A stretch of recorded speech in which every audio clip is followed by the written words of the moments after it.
থাকিলেও শিক্ষকসকলে অহা যোৱা কৰে ক্লাছ কৰিবলগীয়া নহয় তাৰ কাৰণটো আছিল যে এওঁলোকৰ প্ৰশাসনীয় কন্ট্ৰলটো উচ্চ শিক্ষা সঞ্চালকালয়ৰ লগত আছিল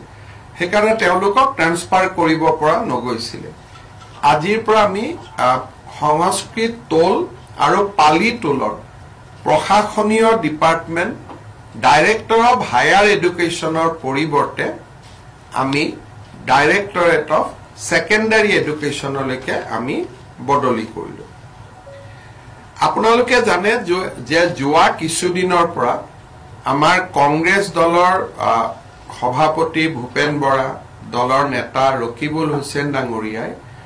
গো মাংসৰ ওপৰত তেওঁলোকে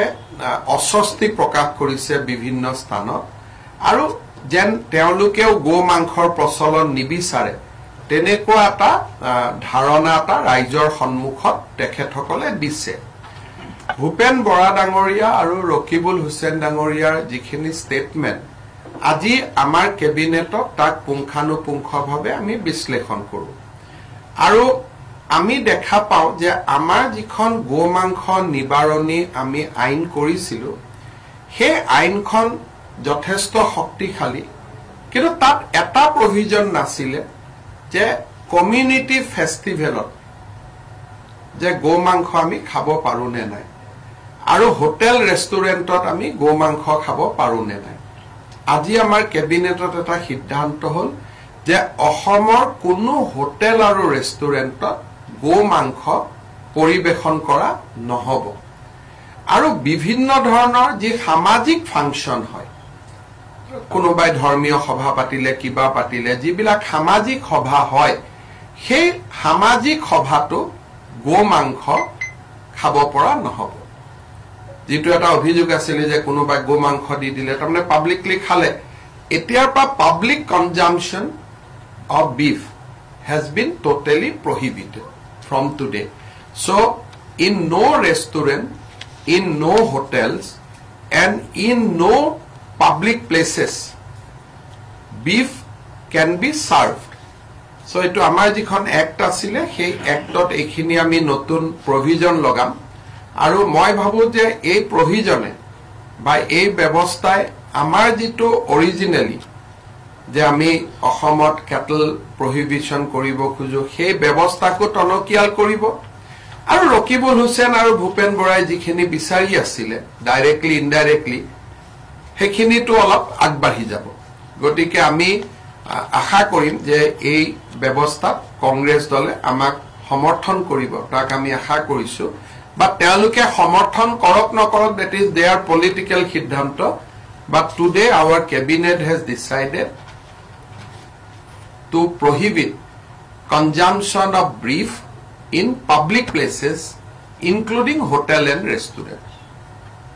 যিকোনো এৰিয়াত আগতে আছিল মন্দিৰৰ 5 কিলোমিটাৰ এতিয়া হেতু আমি গুটে অসমলৈকে এক্সটেন্ড কৰি দিলো যে কোনো জায়গাতে এটো খাব নোৱাৰিব ইন পাব্লিক প্লেস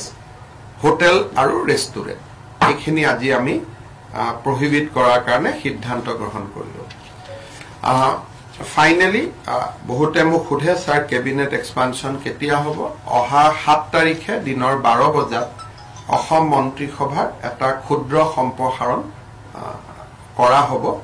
আৰু ডিটেইলছ অহা কালি বা পৰখি আপোনালোকে পাব 7 তাৰিখে 12 বজাত আমাৰ মন্ত্ৰী সভাৰ এটা সৰু সম্প্ৰসাৰণ এটা কৰা হ'ব এজন হ'বনে দুজন হ'বনে তিনিজন হ'ব হেতু অহা কালি মই দিল্লীত কথা পাতিম তেতিয়া মই গম পাম এইখিনি আৰু আপুনি একিদিনত প্ৰধানমন্ত্ৰী ডাঙৰীয়াক সাক্ষাৎ কৰিলো আপোনালোকক আমাৰ প্ৰায় 1 লাখ কোটি টকাৰ অসমৰ ইনফ্ৰাষ্ট্ৰাকচাৰৰ বিভিন্ন প্ৰজেক্ট কেন্দ্ৰত বিভিন্ন পৰ্যায়ত আছে মই কেইটামান আপোনালোকক উদাহৰণ দিছো আমি 25 ফেব্ৰুৱাৰীৰ আগতে আমি কেইবাটাও কাম অনুমোদনৰ কাৰণে চেষ্টা কৰিছো এটা হল বঙাইগাঁও ৰিফাইনাৰী শোধন ক্ষমতা 5 মিলিয়ন মেট্ৰিক টনলৈকে বৃদ্ধি কৰা এটা প্ৰকল্প দ্বিতীয় প্ৰকল্পটো হল নামৰূপৰ যেটো আমাৰ ফাৰ্টিলাইজাৰ কোম্পানী আছে তাৰ যেটো এক্সপানশন প্ৰায় 10,000 কোটি টকা লাগিব সেই প্ৰকল্পৰ অনুমোদন কৰো তৃতীয়তে আমাৰ Guwahati ring road Narengi Kurua bridge সহ তাৰ যাতে প্ৰধানমন্ত্ৰী ডাঙৰীয়াই আধাৰশিলা কৰিব পৰা অৱস্থালৈকে যায় আমাৰ ইনভেষ্টমেন্ট আৰু ইনফ্ৰাষ্ট্ৰাকচাৰ সামিটৰ আগতে সেই সময়তে যাতে আমাৰ কাজিৰঙাৰ এলিভেটেড কৰিডৰটোৰ ওপৰত এটা সিদ্ধান্ত হয় সেই সময়তে যাতে আমাৰ নুমলীগড় আৰু গহপুৰৰ মাজত টানেলটো সম্পূৰ্ণ হয় তৃতীয়তে আমি এটা বহুত ডাঙৰ প্ৰজেক্টত কাম কৰি আছো হেতু হল গুৱাহাটীৰ পৰা আমি বৰাপানীলৈকে যাম আৰু বৰাপানীৰ পৰা শিলচৰ 4 ঘণ্টাত গৈ পাব পৰা প্ৰায় 25,000 কোটি টকা ব্যয় হ'ব হেতু কয় এক্সপ্ৰেছ হাইৱে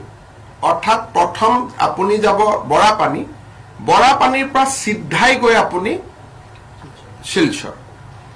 এটো যেটো ইষ্ট ওয়েস্ট কৰিডৰ হৈ আছে হাফলং দি তাত যেহেতু পাহাৰুৱা ৰাস্তা কেতিয়াবা ভাল হ'ব পাৰে কেতিয়াবা বেয়া হ'ব পাৰে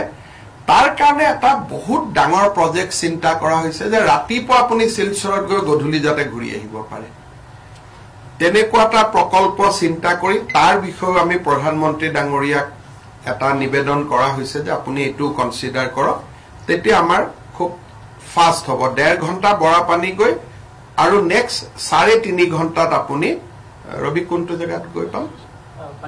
পঞ্চগ্ৰামত গৈ পাব পাৰো সো এই এটা ডাঙৰ প্ৰজেক্ট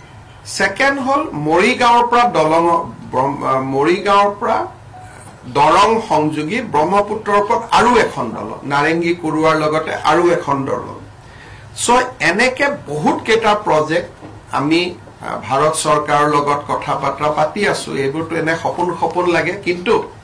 প্ৰধানমন্ত্ৰী ডাঙৰীয়াই মোক কৈছে যে গোটেই লিষ্টখন নহলেও যিমানখিনি কৰিব পৰা যায় তেখেতে অসমৰ কাৰণে কৰিব চেষ্টা কৰিব গতিকে ইমান ডাঙৰ লিষ্ট হলে 1 লাখ কোটি মান লাগিব কিন্তু তথাপিতো তেখেতে মোক কথা দিছে যেনেকে ৰিফাইনাৰী এক্সপানশনটোতে 8-9,000 কোটি লাগিব ফাৰ্টিলাইজাৰ 10,000 কোটি লাগিব শিলচৰ ৰাস্তাটো হলে 25,000 কোটি টকা লাগিব যদি তলত আমাৰ টানেলটো হয় 12,000 কোটি টকা লাগিব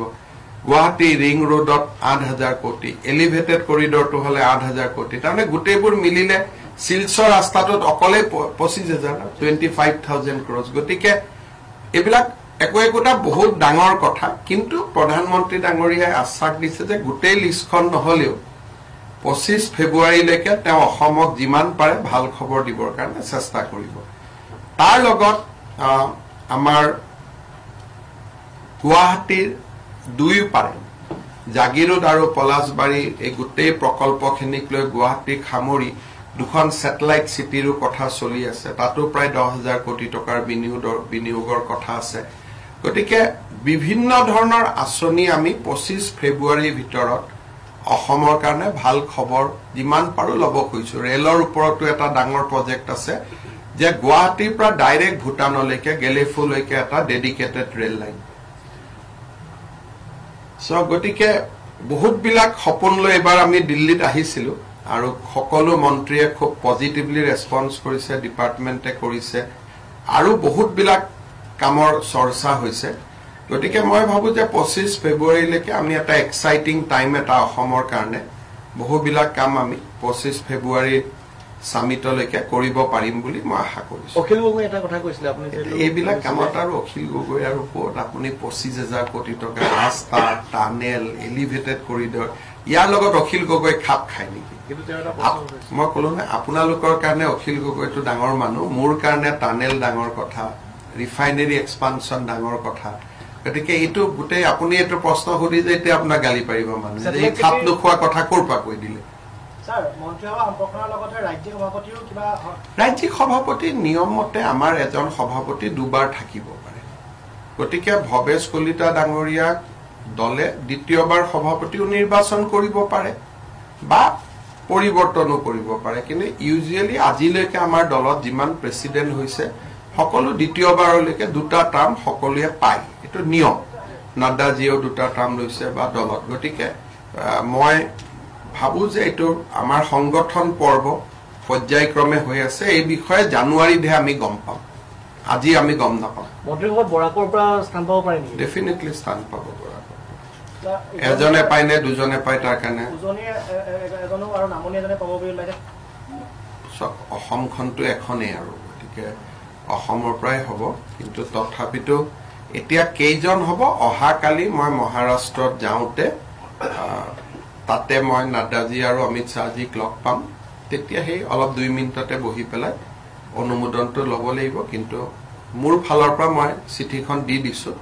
কালি গম পাম মোক খালি এটোৱে কৈছে যে তই 7 তাৰিখে কৰিল কোন হ'ব কোন নহব তো কালি জনাম মানে মুঠ 4 জন মান থাকিব পাৰে এতিয়ালৈকে একোৱে গম নাপাওঁ মইতো গোটেই বৰ্তমান মন্ত্ৰী কোন হ'ব পৰা মন্ত্ৰী কোন গোটেইখনে পঠাই দিছো ভেকেন্সি কিমান গোটেইখিনি দিছো গতিকে অহা কালি গধূলি গম পাম আৰু তাৰ পিছত আৰু একো লুকাবলগীয়া নাই আৰু এবাৰ অনুমোদন পালে ৰাজভৱনলৈকে লিখিয়ে দিম তেতিয়া গমে পাব কিন্তু আজিলৈকে এতিয়ালৈকে ময়ো নাজানো মই খালি ডেটটো জানো কিন্তু হয়তো এনেকুৱা হ'ব পাৰে মাত্ৰ এজনে থাকি যাব পাৰে বা তেওঁলোকে ভাবি চিন্তি কিবা পৰিৱৰ্তন কৰিও ক'ব পাৰে মোৰ ভিউজখিনি মই কালি দি দিছো কিন্তু তেওঁলোকে মোক অহা কালি জনাম বুলি কৈছে স্যার গো মাংস নोटिफिकेशन हिंदी में कोई दिबो नेকি নতুন नोटिफिकेशन हमारे असम में हमें गो हत्या को निश्चित करने के लिए कानून लाया थे ये 3 साल हो गया उससे हमें काफी सफलता हम मिला हूं लेकिन अभी आगे जाके हम ये निर्णय किया हूं कि असम में गो मांस कोई भी रेस्टोरेंट और होटल में सर्व नहीं होगा और साथ में कोई पब्लिक फंक्शन में भी या पब्लिक प्लेस में भी ये सर्व नहीं किया जाएगा सो ये हमने कंप्लीटली होटल रेस्टोरेंट और पब्लिक प्लेस में बीफ को हमें कंजम्पशन ऑफ बीफ मांस को खाना हमने आज से बंद करने का निर्णय लिया पहले हमारा ये निर्णय था कि मंदिर का 5 किलोमीटर तक लेकिन ये अभी हम पूरा स्टेट में एक्सपांड कर दिया हूं कि कोई भी कम्युनिटी प्लेस में पब्लिक प्लेस में होटल में रेस्टोरेंट में आप इसको खा नहीं पाएगा तो ये हमारा जो हमने शुरू किया था 3 साल आगे इसको आज हम थोड़ा और एक कदम आगे बढ़ा के लेके गया আছে বহুত শাস্তি আছে তাতে আপোনালোকে পঢ়ি ল'ব এইটোতো অলৰেডি আছে জেল পৰ্যন্ত কনজাম্পশনৰ কথা ক'লে তাত বিক্ৰীৰ কথা কনজাম্পশন হলে বস্তুটো আৰ হোটেলত কনজাম্পশন মানে কি মানুহেতো বিনা পইচাত নাখায় তাততো বিক্ৰীয়ে কৰে নহয় মানে খোৱা আৰু খুৱা খোৱা দুইটাই পাব্লিক প্লেছত কেতিয়াবা দেখা যায় যে মছজিদ বা তেনেকুৱা মানে পাব্লিক প্লেস বুলি কৈছো এটা এখিনি মই আপোনাক প্ৰাইভেট প্লেস তো বেলেগ পাব্লিক প্লেস তো বেলেগ দেখা গৈছে কিছুমান ৰেষ্টুৰেণ্ট আছে যি কেৱল গোমাংসৰ ওপৰতে ডিপেন্ড এতিয়া এইবিলাক বন্ধ হ'ব আৰু তেওঁলোকে শাক পাচলি বিক্ৰী কৰিব এই প্ৰসংগতে অখিল গগৈ কথাটো মই আনিছিলো আচলতে ইমান ডাঙৰ মানুহৰ কথা ইমান ভাল কথা মজা নানিব আপোনালোকৰ এটা ফেসিনেশন আছে এইটো আপোনালোকৰ লগত ৰাখক মোৰটো ফেসিনেশন নাই গতিকে মই কিয় এটোত পৰো এনেকুৱা ইন্টাৰেষ্টটো মোৰ নাই গতিকে আপোনালোকৰ ইন্টাৰেষ্ট আছে লগ পালে কথা বাৰ্তা পাতি থাকিব মইতো মোৰটো তেওঁৰ প্ৰতি কোনো ফেসিনেশন নাই স্যাৰ উৰিষ্যা সিএমএ পদগ্ৰহণ প্ৰথম দায়িত্বভাৰ গ্ৰহণ কৰি তেওঁ যিহেতু কৈছে যে অসমলৈ আহি অসমৰ চাহ জনগোষ্ঠী যিবোৰ লোক আছে তেওঁলোকৰ ওপৰত আপত্তি কি আছে আপত্তি কি আছে আমাৰ অসমৰ চাহ জনজাতিৰ লোক বহুত ভাল অৱস্থাত আছে গতিকে আহিলেতো আমি ষ্টেট গেষ্ট ডিক্লেয়াৰ কৰি দিম আমিতো ভাল পাম না কাৰণ অসমত মই নিজে 2খন ৰাজ্য ঘূৰি আহিছো অসমত যিমান সুবিধা আছে 30 মেডিকেল সিট 3% চাকৰি ৰিজাৰ্ভেশন ৰাস্তা স্কুল ইমানটো তাতো নাই গতিকে অসমত আহিলেতো আমি ওয়েলকাম কৰিম ষ্টেট গেষ্ট ডিক্লেয়াৰ কৰিম কিবা পলিটিক্যাল কনস্পিৰেসি একো নাই ভালহে কথা আমি যিমান অসমত ভাল কাম কৰিছো এইবিলাক যদি কোনোবাই চাব আহেটো আমি কিয় বেয়া পাব লাগে আজিতো অসমত আমি দেখোন মানুহ টুৰিষ্ট মাতিয়ে থাকো আহক বুলি ইমান সুবিধা দিছো গতিকে আৰু যদি কোনোবা জনতাটো আৰু আহি পেলাই যদি ইয়াত আমাৰ অসমত সময় খৰচ কৰে আমাৰ তাতকৈ আমি ভাল কিয় পাম আমিতো উইল বি ভেৰি হ্যাপি জুনে অসমত নাহে কিয় এটা বস্তু ক্লিয়াৰ কৰিবলৈ বিচাৰিছিলো যে সাহিত্যিক বটা আৰু পেনশন দুটা হুকিয়া বেকু বিভাগ একেদিনাই হ'ব বটা কিছুমানে পাব পেনশন কিছুমানে পাব যিবিলাকে চৰকাৰী চাকৰি নাগত নকৰিছিলে তেওঁলোকে পেনশন পাব যিবিলাক আৰু যিয়ে চৰকাৰী চাকৰি কৰি পেঞ্চন পায় তেওঁলোকে বঁটা পাব কিন্তু কিছুমান আকৌ চৰকাৰী চাকৰি আছে য'ত পেঞ্চন নাপায় ধৰক ষ্টেট ফেডত কাম কৰিলে FCAত কাম কৰিলে তেওঁলোকে পেঞ্চন পাব মুঠতে দুটা পেঞ্চন দুটা পেঞ্চন এইটো একচুৱেলি নিয়ম নহয় দুটা পেঞ্চন পোৱা অডিটে অবজেকশ্যন কৰিছিল সেইকাৰণে আজি আমি অবজেকশ্যনটো মিট কৰি দিলোঁ আগত যিখিনি এক্সিষ্টিং পাই আছিলে তেওঁলোকক সলনি নকৰোঁ কাৰণ কোনোবাই পাই আছিল অলৰেডি মৃত্যু হ'ল কোনোবাৰ পত্নীয়ে পাই আছে সেইবিলাক আমি এইটো আজি এই বছৰৰ পৰা আগত যোনে যেনেকে পাই আছিল এইটো আমি ডিষ্টাৰ্ব নকৰোঁ কাৰণ এইটো ঘৰৰ বাজেটত সোমাই গৈছে বস্তুটো গতিকে এতিয়া ডিষ্টাৰ্ব কৰাটো ঠিক নহয় Excuse me. Thank you.